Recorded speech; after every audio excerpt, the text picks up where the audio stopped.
Greetings, fellow Gators. Today I'm going to talk about the Belters from the Expanse TV show.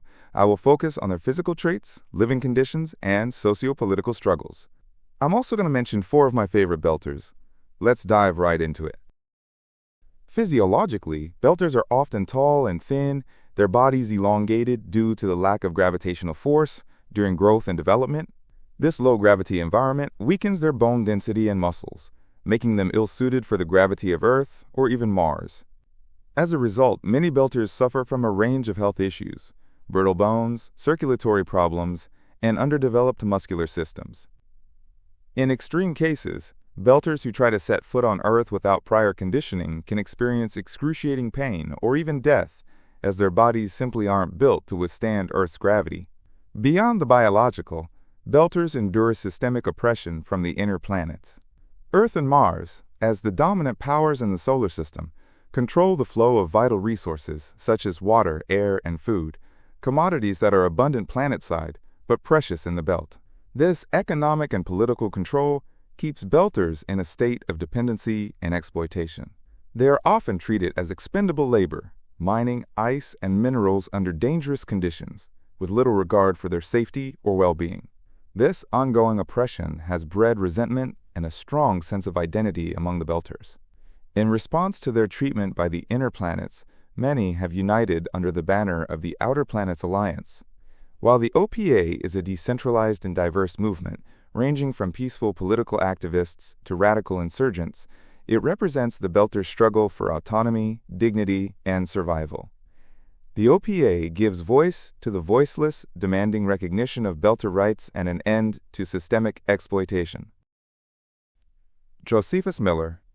As a detective working for Star Helix Security on Ceres Station, Miller operates in a decaying system where corruption is rampant and justice often feels hollow.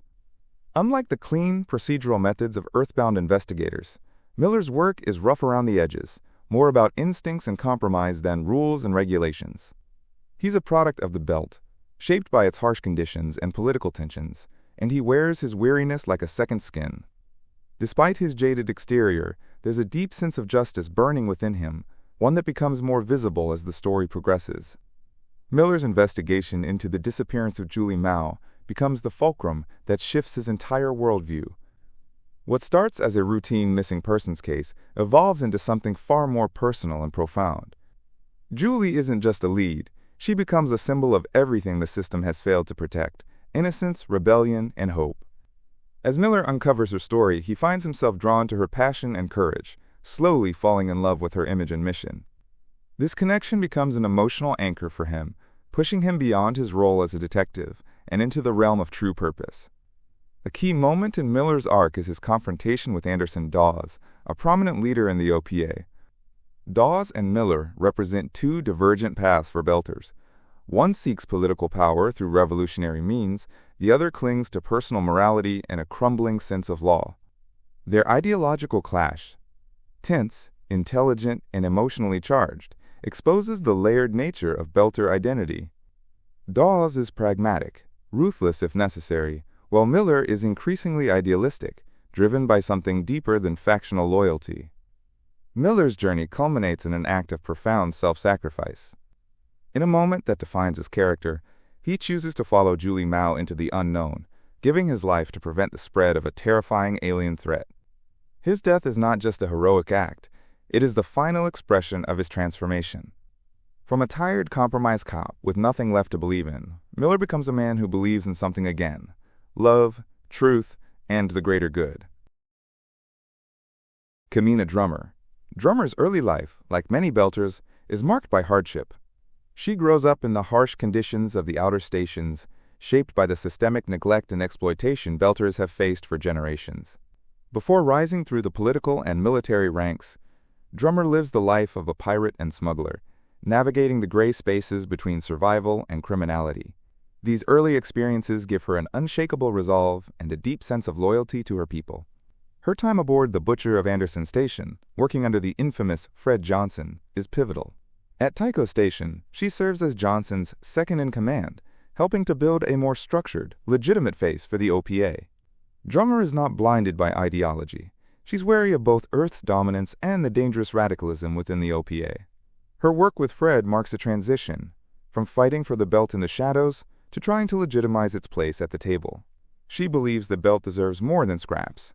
It deserves sovereignty. Her connection to the OPA is central to her identity, but it's a connection filled with tension.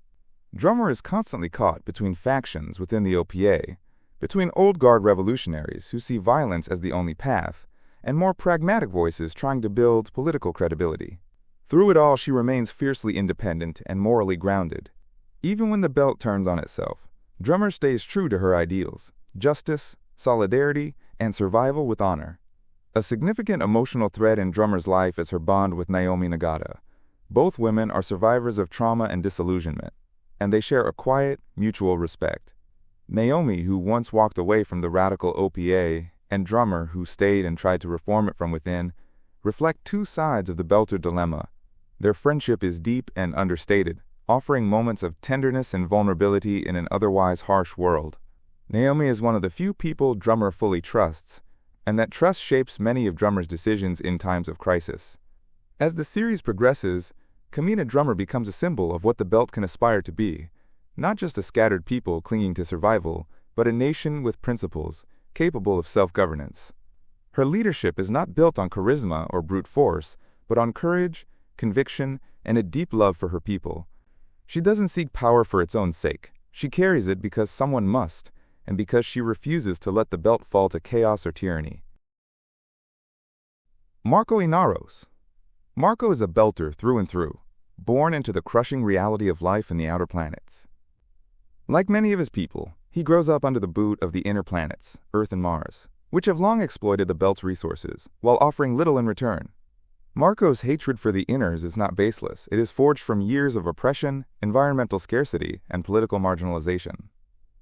However, while many belters seek reform or negotiation, Marco chooses extremism. His connection to the OPA is complex. Though he begins as a member of the movement, he eventually rejects the OPA's more moderate leadership, whom he sees as compromised or weak. Marco breaks off and forms his own radical faction, the Free Navy, a militarized force made up of ships and crews loyal to his personal brand of belter nationalism. Under his command, the Free Navy becomes a state without borders, a force driven by vengeance rather than diplomacy. He seeks not just equality for belters, but domination over the inners, whom he blames for every belter death and hardship. Central to Marco's character is his relationship with Naomi Nagata. Their past is intimate and deeply fraught. Naomi once believed in Marco's cause and fell in love with his charisma and ambition. Together, they had a son, Philip. However, Marco's manipulative and abusive nature eventually pushed Naomi away. He weaponizes their son against her, drawing Philip into his violent ideology. Marco Inaros's most infamous act is the catastrophic asteroid attack on Earth. Using stealth technology to evade planetary defenses, Marco engineers the death of millions by hurling asteroids into the planet's surface. The attack is unprecedented in scale and cruelty. In his mind, it is a justified retaliation for centuries of suffering, a statement that the belt will no longer be ignored. But in truth, it is terrorism, indiscriminate and monstrous. The fallout destabilizes the entire solar system, plunging humanity into chaos and conflict. What makes Marco truly dangerous is not just his capacity for violence, but his ability to inspire. He is charismatic, articulate, and photogenic, crafting powerful speeches that stir the anger of the oppressed and draw people to his cause. Yet beneath the surface lies a narcissist who believes only in his own greatness. He uses the belt's pain as fuel for his ego, turning genuine grievances into tools for personal power. So that's it. What do you think? Let me know your thoughts in the comments below. Don't forget to like and subscribe. Until next time.